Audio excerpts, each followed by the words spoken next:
My name is Aisha. Today we will start my first video lecture which is about C programming language. Actually मैंने जो है programming fundamentals की एक नई playlist बनाना चाह रही हूँ। तो basically C is a system level programming language. ऐसी प्रोग्रामिंग लैंग्वेज जिसमें आप कहो कि यूज़र के पास बहुत ज़्यादा कंट्रोल होता है, सिस्टम को मैनेज वो कर सकते हैं, हम फाइल मैनिपुलेशन कर सकते हैं, आराम से बहुत सारी चीज़ें जो मतलब आप सिस्टम के बहुत ज़्यादा करीब होते हैं उसमें। प्रोग्रामर के हाथ में पावर होती है। प्रोग्रामर अपने आप को बहुत ज़्यादा पावरफुल समझता है। जब भी हम सी को एक पावरफुल लैंग्वेज कहते हैं और एक एक ये फास्टेस्ट प्रोग्रामिंग लैंग्वेज है। लिनक्स में सारा काम जो है आजकल, जो लिनक्स का अगर आपने नाम सुना हो, अगर आप प्रोग्रामिंग को थोड़ा बहुत जानते हैं तो लिनक्स का आप लोगों ने नाम सुना होगा। तो लिनक्स में भी जो जो उसकी प्रोग्रामिंग हुई हुई है वो सी में हुई हुई है। अगर आप लोगों ने माई एसक्यूएल वगैरह सुना है, डेटाबेस के लिए हम यूज करते हैं। डेटाबेस बेसिकली आप डेटा मैनेज कैसे कर रहे हो वो हम बाद में पढ़ेंगे। बट अगर हम माई एसक्यूएल की बात करें तो वो भी सी में ही डिजाइन किया गया है, मतलब वो सी में ही बनाया गया है। अब अगर हम बात करें गेमिंग की, तो गेमिंग भी basically C and C plus plus में ज़्यादातर गेम्स जो हैं वो इसी में बनते हैं कि हमें हमें सिस्टम से फास्टेस्ट कनेक्शन चाहिए होता है। हम जैसे कि आप बटन दबाएंगे तो फौरन हमें फायर चाहिए, प्लेयर का मूव होना जैसे प्लेयर मूव हो रहा है तो एक बटन दबाते ही प्लेयर फायर करना स्टार्ट कर देगा, तो वो हमें फास्टेस्ट रिस्पॉन्स चाहिए। तो उसके लिए हम सी लैंग्वेज यूज करते हैं और सी के बहुत ज़्यादा यूजेस हैं।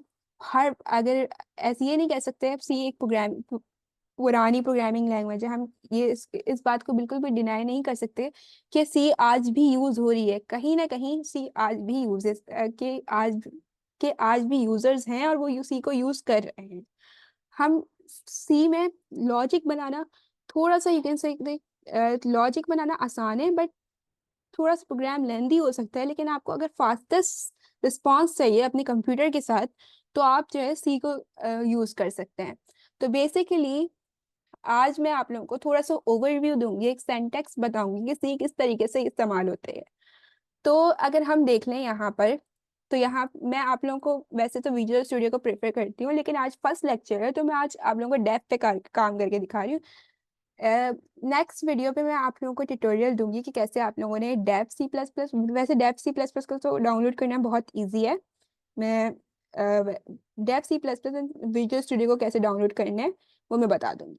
तो आप लोग फिर विजुअल स्टूडियो को ज़्यादा मैं कहती हूँ प्रेफरेबल है, क्योंकि आगे आप जो है विजुअल स्टूडियो पे ही काम करेंगे। तो बेहतर है कि आप अपने जो हैंड्स ऑन रखें विजुअल स्टूडियो को, बजाय इसके आप बार बार कंपाइलर्स को, वैसे कंपाइलर से कोई फर्क नहीं पड़ता, आप कोई सा भी कंपाइलर यूज़ करो। आप visual studio VS code use करो, विजुअल स्टूडियो यूज़ करो, इट्स अपॉन यू। अब वैसे मैं VS कोड यूज़ करवाऊंगी, सही है। तो बेसिकली ये हमारे पास एक हेडर फाइल है, हैशटैग इंक्लूड stdio.h। stdio को स्टैंडर्ड इनपुट आउटपुट ये मतलब होता है। तो हेडर फाइल्स क्या होती हैं बेसिकली, आपकी आप समझे समझे आपके दिमाग में एक डब्बा है, उसके अंदर आपने एक सेंटेंस बोला, एक सेंटेंस है, he plays a cricket, and then आपने सही है। तो इसमें आपने ही जो है, आपने आपको आपके दिमाग में एक डब्बा है, उसके अंदर आपने लिखा हुआ है कि ही को कहीं से फैच करना है। तो आपको पता चल गया कि आपने प्रोनाउन फैच करना है। तो आपने वो फैच करने के लिए आपने किसी मेमोरी की पीस में से आपने वो वर्ड निकाला एंड देन फिर उसको फैच किया। फिर आप उसको समझ पा रहे हो कि हाँ ये वो वर्ड है, ये प्रोनाउन है। देन फिर अपना बोला प्लेस, प्लेस मतलब कि आपको वर्ड फैच करना है, तो आपने अपने ग्रामर में से फैच किया प्लेस को। तो आपने क्या किया, एक अब समझे आपके पास ग्रामर जो है एक तरह की हेडर फाइल है। हेडर फाइल्स यानी कि एक ऐसी हेडर फाइल्स है कि जिसके अंदर आप डिफरेंट वर्ड्स को फैच करते जा रहे हो, सही है। तो इसी तरह यहाँ पे ये इनपुट आउटपुट के लिए एक हेडर फाइल है जो कि कंप्यूटर में से आपकी, जहाँ पे आपने ये आपका सी प्रोग्राम है, जिस जो आपका जीसीसी का वो कंपाइलर वगैरह है, वहां से ये जो है इस इनपुट आउटपुट को जहाँ पे आपने सेव किया हुआ है प्रोग्राम, तो वहां से ये जो है एसटीडी स्टैंडर्ड इनपुट आउटपुट के एक हेडर फाइल को यूज कर रहा है। इससे इसकी बात क्या होगा कि आप कुछ भी प्रिंट कर सकते हो, आप कुछ भी आउटपुट ले सकते हो। तो मेन के अंदर क्या है कि आपने जो है एक फंक्शन डिफाइन कर दिया, वो फंक्शन क्या कर रहा है, प्रिंट एफ कह रहा है कि प्रिंट करो, या क्या करो, प्रिंट करो। हमेशा मेन का फंक्शन होता है, मेन का फंक्शन की मेन फंक्शन है, उसके बगैर प्रोग्राम नहीं चलता।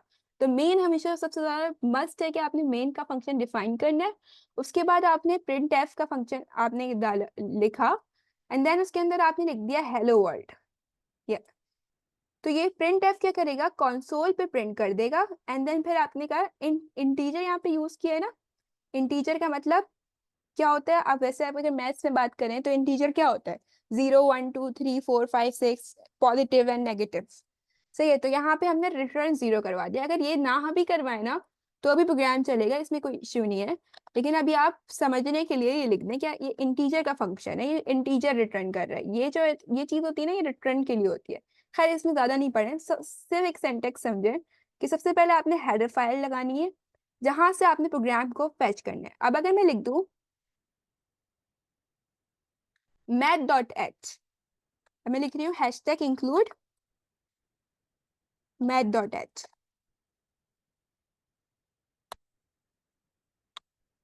तो अब मैं मैथ के सारे फंक्शन यूज कर सकती हूँ। मैं डिफरेंट फंक्शंस होते हैं, जैसे पावर का फंक्शन है और डिफरेंट फंक्शन है, वो मैथ के सारे कॉस साइन वगैरह हम डिफरेंट फंक्शंस को फेच कर सकते हैं यहाँ से math.h से।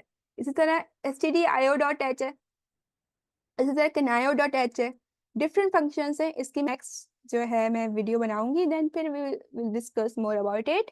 तो फर्स्ट अब जो मेरी नेक्स्ट वीडियो आएगी वो होगी कंपाइलर्स के ऊपर, कौन सा कंपाइलर आपने यूज करना है और आपने कौन सी आईडी यूज करनी है और कैसे यूज करनी है, कैसे सी का प्रोग्राम डाउनलोड करना है। आज के लिए सिर्फ इतना ही था।